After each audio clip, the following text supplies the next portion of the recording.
जय जगन्नाथ। श्रीगुंडिचा सरी आज हूँ हेरा पंचमी आउ 3 दिन पर बाहुड़ा यात्रा आरंभ हम। श्रीगुंडिचार जो ताहिया प्रसंग को नहीं जो चर्चा आलोचना जोर धरता जगन्नाथ मुंडे कहीं टाइया नथिला। जगन्नाथ जिते आसुले पहंडी कर श्रीमंदिर सामने लक्ष लक्ष भक्त और गणमाध्यम प्रतिनिधि मान अपेक्षा करते जे जगन्नाथ आसिले जगन्नाथ प्रथम रूप को सारा विश्व को से भेटिदेले। जो जगन्नाथ मंदिर बाहर की सिंहद्वार पाखक आसिले देखागला टाइया ना जगन्नाथ मुंडे टाइया ना बिना टाइया जगन्नाथ आसने चर्चा आलोचना जोर धरला।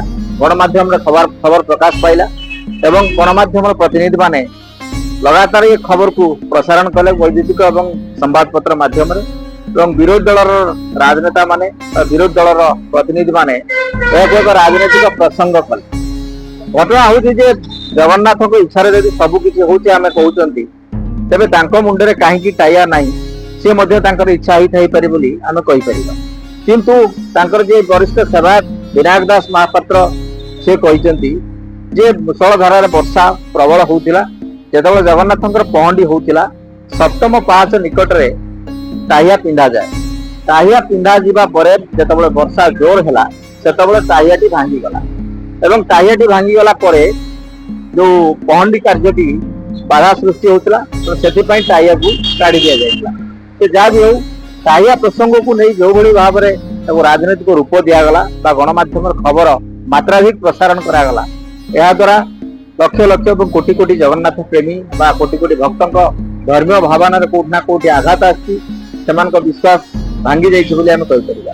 किंतु सबुठ बड़ कथाटी को गणमाध्यम और विरोधी दल नेता राजनैतिक नेतृवृंद छाड़ी से दिन श्रीगुंडिचा दिन जो दला चकटार 3 जन श्रद्धालु मले से 3 जन खबर को टाइया प्रसंग को एत मात्राधिक भाव में आलोचना चर्चा करागला। 3 जन श्रद्धालु मृत्यु खबर कोठना कोटी चपी जाइए। आज ही जो पोस्टमार्टम रिपोर्ट बाहर पोस्टमार्टम रिपोर्ट रे कहुई छाती जो पिंजरा हाड़ गुड़िक भांगी पिंजरा हाड़ गुड़िक भांगी जार कारण हूँ दला चकटा ही किसी लोक चढ़ी जाती जो फल पिंजरा हाड़ गुड़िक भांगी जाए। तो निश्चित भाव में एपर्यंत सरकार पक्षर से 3 मृतक परिवार को कौन सहायता किंबा परिवार को समवेदना जनवाई कौन सरकारी स्तर प्रतिनिधि नेता पहुंची ना। निश्चित यह दुर्भाग्यजनक। आम कहीपर जो 3 जन श्रद्धालु मले परिवार को सरकार तुरंत सहायता देवार आवश्यकता अच्छी। सरकार एपर्यंत प्रतिक्रिया रखी ना से बाबद सरकार प्रतिक्रिया रखु किंतु बड़ विचित्र भाव में गोटे स्वास्थ्य मंत्री मुकेश महालिंगी कहले अणनिश्वास ही मृत्युवरण कर। निश्चित भाव में यह कही घटनाटी को दबाई देवाई चाहता निश्चित भाव में जगार जो दरबार अच्छी से दरबार में कहीं क्षमा देवे ना। श्रद्धालु जो मैंने मरीज से उचित परिवार को न्याय देवा दरकार एवं सहायता देवार आवश्यकता अच्छी। तेणु आसंता बाहुड़ा यात्रा हम से बाहुड़ा यात्राटी केमिति सुरक्षित भाव में हो पार से सरकार और प्रशासन दृष्टि देवार आवश्यकता अच्छी।